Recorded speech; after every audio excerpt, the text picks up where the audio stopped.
हम अक्सर stock market में बात करते हैं कि आज एफआईआईज ने इतनी सेलिंग की, आज एफआईआईज ने इतनी बाइंग की।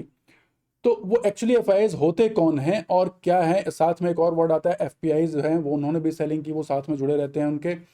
तो ये क्या है और वो कौन होते हैं, इसके बारे में हम बात करेंगे। तो आज क्या हमारा टॉपिक इसी के ऊपर है कि ये एक्चुअली एफआईआईज या फॉरेन इंस्टीट्यूशनल इन्वेस्टर्स होते कौन है और वो किस तरीके से काम करते हैं। देखिए, हम लोग सभी लोग जानते हैं कि एफडीआईज क्या होता है, फॉरेन डायरेक्ट इन्वेस्टमेंट। यानी वो इन्वेस्टमेंट जब कोई फॉरेन की कंपनी इंडिया में कोई बिजनेस करना चाहती है तो वो क्या करती है, सीधे सीधे मार्केट में इन्वेस्ट करती है, यहाँ पर आती है, ज़मीन खरीदती है, जो भी करती है, और एक अपनी फैक्ट्री लगाती है, ऑफिस खोलती है, लोगों को एम्प्लॉयमेंट देती है और इस तरीके से वहाँ यहाँ पे आकर काम करती है। एग्जाम्पल के तौर पर जैसे हम देख लें कि नेस्ले हो गई, यूनिलीवर हो गई, सैमसंग हो गई, इस तरह की कंपनी जब आती हैं तो ये फॉरेन डायरेक्ट इन्वेस्टमेंट कहलाती हैं।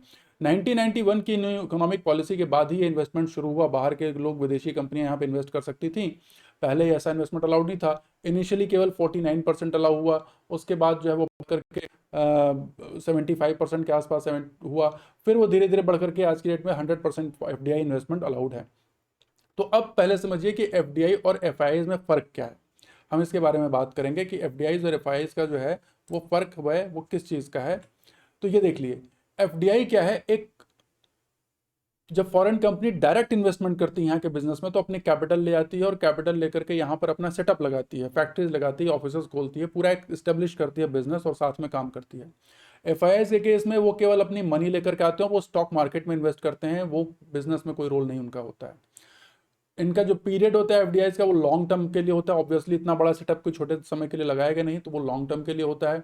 एफआईआईज के साथ क्या होता है कि बड़े शॉर्ट टर्म के लिए आते हैं। वो लॉन्ग टर्म भी बन सकते हैं, शॉर्ट टर्म भी बन सकते हैं, वो इन्वेस्टर, क्योंकि वो इन्वेस्टर होते हैं, या तो लॉन्ग टर्म इन्वेस्टमेंट करेंगे या फिर ट्रेडिंग करेंगे, तो दोनों ही तरीकों से वो मार्केट में रह सकते हैं। प्लस जब एफडीआई पैसा लेके आती है तो उस देश की इकोनॉमी इंक्रीज करती है, जबकि एफआईआई के केस में ऐसा नहीं होता है, केवल केवल फॉरेन रिजर्व बढ़ जाता है और कुछ नहीं होता, क्योंकि वो फॉरेन मनी फंड लेके आते हैं। एफडीआई एम्प्लॉयमेंट जनरेशन में बहुत बड़ा रोल प्ले करती है, एफआईआईज का ऐसा कोई काम नहीं होता, ऐसा कोई रोल नहीं होता। एफडीआई जहां आ जाती है होती है तो फिर जीडीपी इंक्रीज होती है, क्योंकि प्रोडक्शन इंक्रीज होता है, मैन्युफैक्चरिंग या जो भी सर्विसेज इंप्रूव होती हैं। एफआईआई के केस में ऐसा कुछ भी नहीं होता। अब इन्वेस्टमेंट जो करती है वो इंडिया में कैसे, कंपनी के थ्रू या सब्सिडरीज के थ्रू करती है, अपनी या तो कंपनी फॉर्म करेगी या अपनी कोई फॉरेन सब्सिडरी के रूप में करेगी। ठीक है, यहाँ पर क्या होता है, यहाँ पर एफआईआई के केस में सीधा और सीधा, एफआईआई के केस में यहाँ पर देखेंगे हो गई और ये एफआईआईज हो गए। एफआईआईज के केस में आप देखिए सीधा सीधा क्या होगा, वो सेकेंडरी मार्केट में इन्वेस्ट करेंगे और कहीं इन्वेस्ट नहीं करेंगे। यहाँ पर एफडीआई के केस में मोटिव कंट्रोल होता है, लेकिन एफआईआई के केस में मोटिव केवल ये प्रॉफिट होता है, इनको केवल पैसे से मतलब है और किसी चीज से मतलब नहीं है। ठीक है, अब इनका रिस्क क्या होता है, एफडीआई या एफआईआई के केस में एफडीआई का जो पर्पज होता है ना, लंबा होता है, वो लंबे समय तक के लिए रहते हैं, तो इससे वोलेटिलिटी नहीं आती। लेकिन एफआईआई बड़े वोलेटाइल होते हैं, वो जब चाहे तब क्विक बेच के निकल देंगे, तो उससे मार्केट में वोलेटिलिटी आती है। ठीक है, अब दूसरा एक वर्ड होता है एफपीआई। एफपीआई कौन, एफआईआईज कौन होते हैं, वो भाई इंस्टीट्यूशनल इन्वेस्टर्स होते हैं। लेकिन एफपीआई क्या है, एफपीआई कहलाती है, देखिए, फॉरेन पोर्टफोलियो इन्वेस्टर्स। ये वो जो पोर्टफोलियो के रूप में यहाँ इन्वेस्ट करते हैं, बॉन्ड में भी इन्वेस्ट करेंगे, स्टॉक में भी इन्वेस्ट करेंगे, म्यूचुअल फंड में भी इन्वेस्ट करेंगे, इस तरीके से पूरा एक पोर्टफोलियो बना के इन्वेस्ट करते हैं, उनको समरी फॉर्म में कहते हैं फॉरेन पोर्टफोलियो इन्वेस्टर्स। अब एफडीआई का तो हम समझ गए क्या चीज़ है, बस एफपीआई के बारे में आप देख लीजिए। यहाँ पे वो पैसिव, ये हो गए आपके, ये पैसिव इन्वेस्टर हो गए, इनडायरेक्ट इन्वेस्टमेंट हो गया, लो कंट्रोल बहुत है, इनका कंट्रोल नहीं होता। ठीक है, इनका शॉर्ट टर्म के लिए होता है, इनका प्रोजेक्ट में और किसी से मतलब नहीं है, कंपेरेटिवली इफिशियंसी से कोई लेना देना नहीं है, ये केवल स्टॉक मार्केट में इन्वेस्ट करते हैं। एंट्री और एग्जिट इनका बहुत ईजी होता है, क्योंकि जब चाहे तब वो बेच के निकल जाए। एफडीआई का एंट्री एग्जिट इजी नहीं होता, एंट्री भी एग्जिट नहीं होता, इजी नहीं होता, तो एग्जिट भी इजी नहीं होता। रिस्क क्या होता है सबसे बड़ा, कि इनका रिस्क जो है, एफपीआईज का सबसे बड़ा रिस्क एफपीआईज का, कि वॉलेटिलिटी मार्केट में क्रिएट करते हैं। भाई वो फंड लेके आते हैं तो मार्केट उछल जाता है, फंड लेके जाते हैं तो मार्केट गिर जाता है। तो ये एक बहुत बड़ा रिस्क है जिससे मार्केट में वॉलेटिलिटी क्रिएट होती है। अब एफपीआईज होते कितने तरीके हैं, तो एफपीआईज में देखिए 3 कैटेगरीज में आते हैं। पहली कैटेगरी वो जो गवर्नमेंट सेक्टर से आती है, जो गवर्नमेंट बैंक हो गए, हाँ, जो गवर्नमेंट एजेंसीज हो गई, इस तरीके की जब वो इन्वेस्ट करती हैं किसी दूसरी कंट्री में, तो वो कैटेगरी 1 एफपीआईज कहलाती हैं। कैटेगरी 2 एफपीआईज में जो रेगुलेटरी, जो रेगुलेटेड है ना, जो रेगुलेटेड फंड्स होते हैं, म्यूचुअल फंड्स हो गए, बैंक्स हो गए, इन्वेस्टमेंट ट्रस्ट हो गई, इंश्योरेंस कंपनीज हो गई, रेगुलेटेड बैंक्स हो गए, एसेट मैनेजमेंट कंपनी, मतलब जो रेगुलेटेड है अपनी कंट्रीज में, जिनका रेगुलेशन जिनके ऊपर हो सकता है, पोर्टफोलियो मैनेजर्स हैं, इन्वेस्टमेंट एडवाइजर्स हो गए, वो सब कैटेगरी 2 में आते हैं। कैटेगरी 3 जो है, जो सबसे खतरनाक कैटेगरी है, जो मैं आपको बाद में बताऊंगा क्यों। इसमें क्या होता है, ये वो लोग जो दूसरी कैटेगरी, दोनों के ऊपर की कैटेगरी में नहीं आते हैं, उसमें कौन से हो गए, चैरिटेबल ट्रस्ट हो गए, सोसाइटीज हो गई, कॉर्पोरेट बॉडीज, ध्यान रखिए कॉर्पोरेट बॉडीज और इंडिविजुअल्स, ये सबसे खतरनाक कैटेगरी है। कॉर्पोरेट बॉडीज और इंडिविजुअल्स जो है ये सबसे खतरनाक कैटेगरी है। तो ये इस तरीके, ये जो दो चीजें ये तीसरी में आती हैं और यही मार्केट में बहुत ज्यादा प्रॉब्लम क्रिएट करते हैं। अब कैसे करते हैं वो देखिए, इनका पर्पस क्या होता है। देखिए इनका पर्पस एक्चुअली एफआईज और एफपीआईज का पर्पस क्या होता है, ये होता है रिस्क डाइवर्सिफिकेशन। जैसे आप दूसरी कंट्री में, जैसे हम क्या करते हैं इंडिया में, जब शेयर करते हैं तो हम डाइवर्सिफाई करते हैं, एक ही शेयर में पैसा नहीं लगाते, कई सेक्टर्स के शेयर में पैसा लगाते हैं, जिससे कि मार्केट, अगर किसी एक सेक्टर में कुछ गड़बड़ी हो तो हमारा पोर्टफोलियो डैमेज ना हो। इसी तरीके से ये लोग क्या करते हैं, क्रॉस कंट्री रिस्क मैनेज करते हैं। अगर एक ही कंट्री में पैसा लगाते हैं तो पहले रिस्क होता है क्रॉस कंट्री रिस्क। भाई क्या हो गया कि अगर उस कंट्री में कुछ पर्टिकुलर कुछ भी हुआ, उसकी इकोनॉमी इफेक्ट हुई या किसी चीज़ से वॉर हो गया, कुछ भी हुआ, तो उनका पैसा डूबने का चांसेस ज़्यादा रहता है, रिस्क ज़्यादा रहता है। तो वो कई कंट्रीज में पैसा लगाते हैं जो ग्रोइंग कंट्रीज होती हैं, उससे उनको एक तो यहाँ पे रिस्क मिल जाता है, उनको रिस्क मैनेज हो जाता है, क्रॉस कंट्री रिस्क। दूसरा क्या होता है, ग्रोइंग इकोनॉमिक बेनिफिट, यानी कि देखिए जो बड़ी डेवलप्ड कंट्रीज हैं उनकी ग्रोथ रेट बहुत स्लो होती है। यूएस की ग्रोथ रेट बहुत स्लो है, यूके की ग्रोथ रेट बहुत स्लो है। जो ग्रोइंग इकोनॉमीज हैं, ठीक है, जैसे आप देखते हैं ना मार्केट में भी जो स्मॉल कैप और मिड कैप ज़्यादा तेज भागता है, लार्ज कैप का मूवमेंट थोड़ा स्लो होता है। इसी तरीके से डेवलप्ड नेशंस की जो ग्रोथ रेट होती है बहुत स्लो होती है। जो डेवलपिंग कंट्रीज होती हैं उनकी ग्रोथ रेट बहुत फास्ट होती है, like China, India, Brazil, Russia, इस तरीके के जो है ना ब्रिक्स कंट्रीज उनको बोलते थे, इनकी ग्रोथ रेट बहुत फास्ट है। तो इसमें वो क्या करते हैं, पैसा लगाते हैं, ताकि भैया इन कंट्रीज़ की जो बढ़ोतरी हो रही है उस बढ़ोतरी में कमाई हमारी भी हो जाए, तो वहाँ से वो अपॉर्चुनिटी क्रिएट मतलब उनको मिलता है और वो पैसा कमाते हैं इस तरीके से। तो ये पर्पज़ होता है। अब इसका एक दूसरा पहलू क्या, आप देखिए इनका काम कैसे होता है, इसमें काम क्या होता है और इसमें सबसे खतरनाक चीज़ क्या होती है। इन्वेस्टमेंट करने का तरीका जो है वो सबसे खतरनाक। इन्वेस्टमेंट कैसे, नॉर्मली आप समझते हो कि इन्वेस्टमेंट करने में क्या होता है, भाई अपना वो डॉलर लेके आए, उन्होंने यहाँ पे अपना अकाउंट खोला, डीमैट अकाउंट खोला फॉरेन फंड्स ने, और अपना डीमैट अकाउंट खोल करके अपना डॉलर उन्होंने दिया आरबीआई को और वहाँ से रुपए लेकर के बाय किया, और फिर जब सेल किया तो उल्टा रिवर्स काम हो गया, डॉलर लेके निकल गए। ठीक है, तो इससे डॉलर की वैल्यू इफेक्ट होती है, ये होता है। लेकिन केवल यही नहीं होता है, इसमें सबसे बड़ा खेल क्या हुआ कि यहाँ कुछ लोग बैठे, कुछ लोगों को समझ में आया, डेफिनेटली वो लोग गवर्नमेंट में बैठे होंगे तभी वो लोग ऐसे रूल पास कर सकते हैं। गवर्नमेंट में बैठे हुए कुछ लोगों को समझ में आया कि यार हमारी जो स्विस बैंक की मनी पड़ी है ना वहाँ पे, उस पर इंटरेस्ट तो मिल नहीं रहा। जनरली आप जो बाहर फंड जो भी इस तरीके की मनी होती है, जो स्विस बैंक में रखने लायक मनी होती है, आप समझ सकते हैं मैं किसकी बात कर रहा हूँ।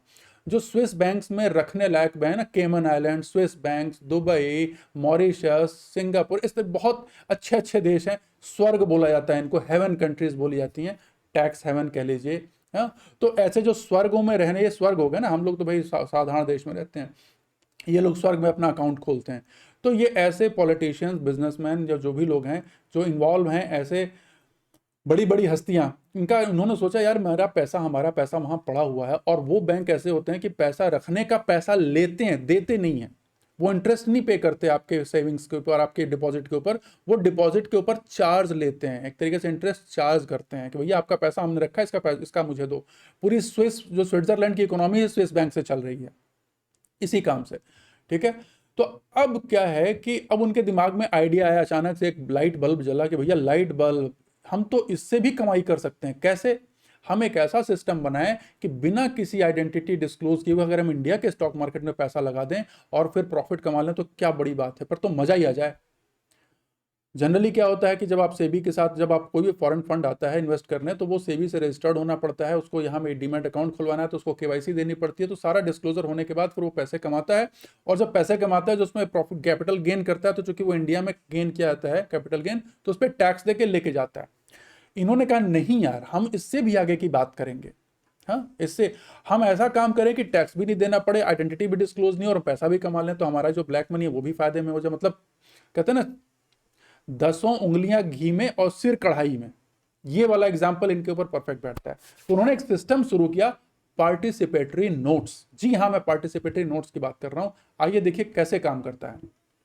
एक रिच पर्सन है फॉरेन में बैठे हुए, पहला एग्जांपल से समझाऊंगा। रिच पर्सन है फॉरेन में बैठे हुए, और वो चाहते हैं कि भैया हम इंडिया में इन्वेस्ट तो करें लेकिन सेबी से रजिस्ट्रेशन नहीं चाहते हैं, हम बताना नहीं चाहते हैं कि हम कौन हैं, और डीमेट अकाउंट भी नहीं खुलवाना चाहते ताकि केवाईसी का झमेला नहीं रहे। तो मतलब अपनी आइडेंटिटी डिस्क्लोज नहीं करना चाहते हैं, फिर भी इंडिया के स्टॉक मार्केट से पैसा कमाना चाहते हैं। तो वो क्या करेंगे, वो करेंगे कि अपने जो अपना जो पैसा है वो एक एफआईआईज को, एफआईआईज कौन हो गई, एचएसबीसी या फिर जो है ना बताऊं, और भी जैसे ऐसे बैंक जो कि इंडिया में रजिस्टर्ड हैं, एफआईआईज रजिस्टर्ड विद सेबी, उनको पैसा देंगे। पैसा देकर कहेंगे भैया हमको इंडिया में अदानी में, टाटा में या फिर रिलायंस में या फिर टीसीएस के इतने शेयर खरीद लो हमारे बिहाफ में, और वो खरीदेंगे और साथ में उनको promissory notes, sorry participatory notes दे देंगे बैक्ड विद शेयर्स, कि भैया हमने तुम्हारे लिए इतने शेयर खरीद लिए, इसका पी नोट्स ये रहा। ठीक है, अब ये पी नोट की क्या खासियत है, पी नोट होता है पूरा पूरा नेगोशिएबल इंस्ट्रूमेंट, वो पी नोट्स किसी को भी बेचा जा सकता है। तो वो पी नोट्स वो अपने यहाँ सेल परचेज कर लेंगे और उस पर पैसा कमा लेंगे और उस पर कोई भी टैक्स नहीं देना होगा। एक तो ये, तो वहां से उनको एक ये फायदा हो गया। दूसरी चीज कि जब भी उनको लगा कि भैया अब मामला लिक्विडेट करना है, तो उन्होंने फिर वे अपने एफआईआई को फोन किया, एचएसबीसी बैंक को, भैया हमारा शेयर बेच दो। तो वो क्या किया, उसने यहाँ पे शेयर बेचा और पैसा उनको ट्रांसफर कर दिया, काम खत्म। इस तरीके से बिना किसी आइडेंटिटी डिस्क्लोज के वो पैसा ले सकते हैं। अब इसका महानुभाव लोग, जो महाशय लोग हैं, उसका उपयोग कैसे करते हैं, देखिए। ये हमारे एक महान नेता या जो भी बिल्डर कह लीजिए, एक बिजनेसमैन कह लीजिए, जो भी, अब एक एग्जांपल इसमें साधु यादव लिखा हुआ, बट कोई भी हो सकता है। वो क्या करते हैं, इंडिया का ब्लैक मार्केट जो ही ब्लैक मनी है वो एक हवाला ऑपरेटर के थ्रू पहुंचा दिया उन्होंने टैक्स हेवन कंट्रीज में। ठीक है, टैक्स हेवन कंट्रीज में पहुंच गई और वहां से जो है, वहां टैक्स हेवन कंट्रीज में कंपनी फॉर्म हो गई। कंपनी फॉर्म होकर के वहां से एक अकाउंट खुल गया बैंक का, और वहां पर एक हेज फंड मैनेजर पकड़ा गया कि भैया मुझे इंडिया के मार्केट में इन्वेस्ट करना है। अब वो हेज फंड मैनेजर वहां से उस कंपनी से पैसा लेगा, पैसा लेकर के वो कांटेक्ट करेगा एचएसबीसी बैंक को, जो सेबी रजिस्टर्ड एफआईआईज है, उसको पैसा देगा, और पैसा देने के बाद में कहेगा कि भैया अदानी और अंबानी में या जो भी किंग, जो भी रिलायंस हो गया या जो भी शेयर्स हो गए, उसमें मुझे इतने शेयर्स खरीद लो। और वो शेयर खरीद करके अपनी जो पार्टी है उसको एचएसबीसी क्या करेगा, वो शेयर खरीदेगा और पी नोट्स दे देगा उसके फॉरेन जो हेज फंड या पोर्टफोलियो मैनेजर है जो हेवन कंट्री में बैठा हुआ उसको। अब क्या होता है, ये लोग सामने नहीं आते, ये पोर्टफोलियो मैनेजर के थ्रू काम करते हैं, इनका पोर्टफोलियो मैनेजर ही से काम करता है। तो अब इनकी आइडेंटिटी डिस्क्लोज मतलब ट्रैक करना बहुत मुश्किल हो गया। एक तो एचएसबीसी बताएगी नहीं कि हमको पैसा किसने दिया, दूसरे आप पहुंचेंगे वहां पे, कहां पे, टैक्स हेवन कंट्री के जो उसका पोर्टफोलियो मैनेजर है, तो वो एक अलग एंटिटी है, वो कहेगा कि नहीं साहब हमारा तो क्लाइंट का सीक्रेसी एग्रीमेंट है, तो हम नहीं बताएंगे हमारा क्लाइंट कौन है। प्लस वो पहुंचा अब टैक्स हेवन कंट्री में, बैंक अकाउंट जो है वो कहेगा ना मैं तो अपने क्लाइंट की आइडेंटिटी बताऊंगा नहीं। तो किसी भी तरीके से आप जान नहीं पाएंगे। और इसमें क्या होगा, यहाँ पे ये लोग की जो ब्लैक मनी पड़ी हुई थी, जो आइडल पड़ी हुई थी, वो अब मार्केट में रोटेट करने लगी। तो अब आपको बताऊं कि अब जो आइडल पैसा इनका पड़ा रहता था, जिसपे इनको चार्ज देना पड़ता था, अब उससे भी कमाई करने का बहुत अच्छा जरिया है पी नोट्स। ठीक है, तो ये मनी लॉन्ड्रिंग के थ्रू यूज होता। लेकिन इसका सबसे बड़ा रिस्क है, देखिए करप्शन एक पार्ट हो गया, लेकिन इसका सबसे बड़ा रिस्क है, वो रिस्क है कि जो टेररिस्ट ऑर्गेनाइजेशन है वो भी तो यही काम कर सकती हैं। एक टेररिस्ट ऑर्गेनाइजेशन जिसके पास आइडल फंड पड़ा हुआ, बोला यार मेरे को तो पैसा मेरा फालतू पड़ा हुआ है, वो भी यही काम करके और फिर किसी भी कंट्री के स्टॉक मार्केट, स्पेशली इंडिया के स्टॉक मार्केट में इन्वेस्ट करके पैसा कमा सकता है और ह्यूज फंडिंग जनरेट कर सकता है, और वो फंडिंग जनरेट करके उसको फिर हमारे ही देश के अगेंस्ट यूज कर सकता है। तो मेरा सिंपल सा है कि भाई जो भी गवर्नमेंट एजेंसीज हैं उनको ये ध्यान देना चाहिए कि ये एक ऐसा लूप होल है जिसपे कि उनको ध्यान देकर के उसको बंद करना चाहिए, जिससे कि वो हमारे देश के लिए खतरा न बन जाए। एक तरफ हम अपने देश की नेशनल सिक्योरिटी की बात करते हैं, दूसरी तरफ इतना बड़ा लूप होल हमने खुला रख दिया है। तो अब पता नहीं गवर्नमेंट में कुछ लोग ऐसे होंगे वेस्टेड इंटरेस्ट वाले, जो लोग इस पे या तो ध्यान नहीं दे रहे हैं, या फिर कहीं वेस्टेड इंटरेस्ट वाले लोग होंगे तो ध्यान देना नहीं चाहते हैं। बट जब भी गवर्नमेंट के अंदर क्लैरिटी आएगी, जब भी गवर्नमेंट में करप्शन के अगेंस्ट जब खड़े होंगे और जब क्लियर हो जाएगा कि नहीं हमें इसको बंद करना है, तो डेफिनेटली ये पी नोट्स वाला रास्ता बंद करना होगा।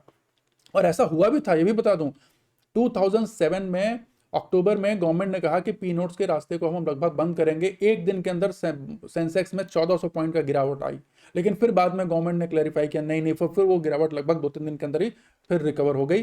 ठीक है, 2017 में फिर इस रास्ते को क्या किया गया, कहा गया कि नहीं भैया 2017 में हम इसको आप ओपन कर रहे हैं फ्यू रिस्ट्रिक्शंस के साथ। तो कुछ रिस्ट्रिक्शन भी लगा रखे हैं उन्होंने, जिसमें कि भाई वो कोशिश यही कर रहे हैं कि जो टेररिस्ट ऑर्गेनाइजेशन है वो इसमें इन्वेस्ट ना कर पाए। लेकिन अभी भी ये रास्ता खुला हुआ है, तो करप्शन के लिए तो भैया ओपन रास्ता है ये। ठीक, तो ये रहा, ये काला सच है। अब इसका उपयोग कैसे होता है, इसका उपयोग केवल करप्शन के लिए नहीं होता। देखिए इसका उपयोग कोई ऑपरेटर, स्टॉक मार्केट ऑपरेटर कर सकता है, कोई पॉलिटिकल, कोई जो कॉर्पोरेट हाउस कर सकता है अपने शेयर्स को बढ़ाने के लिए। आप देखते होंगे कुछ शेयर स्टॉक मार्केट में ऐसे हैं जो कि एंटी ग्रेविटी है, मार्केट चाहे जितना गिरे वो बढ़ते रहेंगे स्टेबल तरीके से। 50 रुपए का शेयर 2,500 का हो गया, 100 रुपए का शेयर 3,000 का हो गया, इस तरीके से वो स्टेबल तरीके से बढ़ते चले जाते हैं। तो वो क्या करते हैं, कुछ कॉर्पोरेट हाउसेस इसी तरीके का यूज करके, क्योंकि इंडिया में डायरेक्टली वो अपने शेयर को रिग कर नहीं सकते, तो फॉरेन फंड के थ्रू, ब्लैक मनी के थ्रू अपने मार्केट में अपने शेयर्स की रिगिंग कर सकते हैं, अपनी मार्केट कैप को बढ़ाने में इसका उपयोग कर सकते हैं, और फिर अल्टीमेटली क्या करेंगे, बढ़े हुए मार्केट कैप के साथ वो किसी फॉरेन कंपनीज को अपने शेयर बेच सकते हैं कि भैया तुम भी पार्टनरशिप कर लो, लेकिन इसके लिए मुझे इतना पैसा दे दो। तो ऐसी एक कॉर्पोरेट प्रैक्टिस हो सकती है। अब आप लोग खुद ज्ञानी हैं, आप लोग खुद समझदार हैं, आप लोग खुद ये आइडिया लगा सकते हैं कि ऐसा कौन सा हाउस है जो इसमें कर रहा है। अगर आपको समझ में आया कि ऐसा कौन सा हाउस है जो इसकी प्रैक्टिस कर रहा है, तो कमेंट में जरूर लिखे समझ गए। बस आप या थम्स अप का निशान लगा दे कि आप समझ गए, तो ये क्लियर हो जाएगा कि आप समझ गए कि कौन से ऐसे कॉर्पोरेट हाउसेज हैं जो इसकी प्रैक्टिस करते हैं। ठीक है, तो दोस्तों आपको ये वीडियो पसंद आया है तो इसे जरूर लाइक, सब्सक्राइब और शेयर करें, और बेल आइकन को जरूर प्रेस करें ताकि जो भी हमारी नई वीडियो आप तक पहुंचे। मैं अनिल राय आपका बहुत बहुत धन्यवाद करता हूं। धन्यवाद।